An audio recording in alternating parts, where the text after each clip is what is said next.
గౌరవ మందాకృష్ణ మాదేవ్ గారి ఆదేశాల మేరకు నారాయణగిరి నియోజకవర్గంలో ఈరోజు రెండవ రోజు నిరసన దీక్షను కొనసాగిస్తూ ఉన్నాం.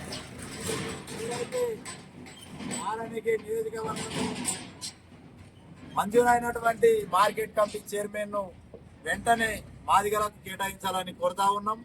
గౌరవ ఎంపీ సాబ్ గారు, ఎమ్మెల్యే గారికి ఆనాటి నుంచి కూడా మేము కాంగ్రెస్ పార్టీకి విధేయతగా ఆనాటి నుంచి ఓట్లేస్తూ గెలిపిస్తూ ఉన్నాం. ఈ వచ్చినటువంటి అవకాశాన్ని మాదిగ కులానికి సంబంధించిన కాంగ్రెస్ పార్టీ నాయకులకి కేటాయించాలని కోరుతా ఉన్నాం. గతంలో టీఆర్ఎస్ పార్టీ మాదిగలను విస్మరించడం జరిగింది. మాదిగలకు ఒక్క జడ్పీటీసీ కానీ ఎలాంటివి లేకుండా చేసింది.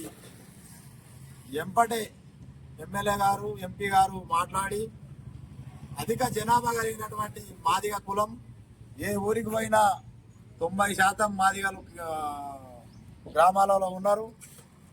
ఆర్థికంగా, సామాజికంగా, ఉద్యోగపరంగా అనేక రకాలుగా రాజకీయంగా వెనకబడినటువంటి కులం ఏదైతే ఉన్నదంటే మాదిగ కులం. మాదిగలు మారుపేరు. మాదిగలు అంటే మంచితనానికి మారుపేరు. మీ జెండాలు మోసి ఇన్ని రోజులు మీ పార్టీ జెండాలు మోసి మీ వెంబడి తిరిగి మీకు అనేక రకాలుగా వెంబడి ఉండి మిమ్మల్ని గెలిపించినాం. మీరు దయచేసి మా యొక్క విజ్ఞప్తిని మీరు చేస్తారని కోరుతా ఉన్నాం. ఈ యొక్క మార్కెట్ కమిటీని వెంటనే మాదిగ సామాజిక వర్గానికి ఇవ్వాలని మేము కోరుతా ఉన్నాం. ఎంఆర్పిఎస్ తరఫున జై మాదిగ, జై మాదిగ.